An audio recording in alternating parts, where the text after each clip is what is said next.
অপবিশ্বাস এবং ছেলে আব্রাহাম খান জয়কে নিয়ে আমেরিকায় ব্যস্ত সময় পার করছেন মেগাস্টার শাকিব খান। চলুন আমরা সবাই বিস্তারিত জেনে নেই। শাকিব খান পুত্র জয় ও অপবিশ্বাস এখন অবস্থান করছেন যুক্তরাষ্ট্রে। এরই মধ্যে তাদের একসঙ্গে চলাফেরার ছবি ও ভিডিও প্রকাশ পেয়েছে ভক্ত সুবাতে। সেই সব নিয়ে চলছে নানা আলোচনা সমালোচনা।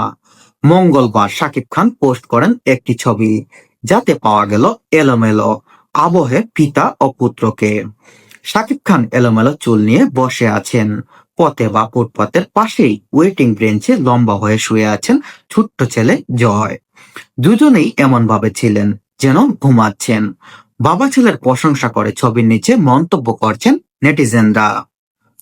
তবে এর আগে সাকিব ভক্তদের জন্য এসেছে আরেক সুখবর। প্রিয়তমা দিয়ে রীতিমতো বাজিমাত করেছেন শাকিব খান ও হিমেল আশরাফ জুটি। দেশ জুড়ে এখন প্রিয়তমার ঝড় বইছে।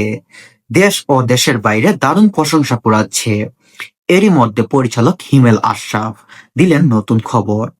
সামাজিক যোগাযোগ মাধ্যমে রাজকুমার সিনেমার স্ক্রিপ্টের ছবি পোস্ট করেছেন, আর সেখানে সবাই শুভেচ্ছা বার্তা দিয়ে ভরিয়ে ফেলেছেন।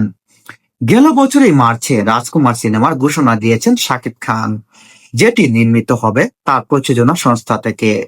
এরপর সেই বছরই নায়ককে জন্মদিনে সিনেমাটির মুহূর্ত অনুষ্ঠিত হবে যুক্তরাষ্ট্রে, এবং সেখানে জানানো হয় ছবিটিতে শাকিব খানের বিপরীতে অভিনয় করবেন মার্কিন অভিনেত্রী কৌটিন কফি। জানানো হয়েছে যুক্তরাষ্ট্রে সিনেমার শুটিং শুরু হয়েছে জুলাইতে। এরপর বাকি অংশ হবে বাংলাদেশে। তবে এরপর নানা কারণে ছবিটির কাজ শুরু হয়নি। শোনা যাচ্ছে চলতি বছরে সিনেমার কাজটি শুরু করবেন মেগাস্টার শাকিব।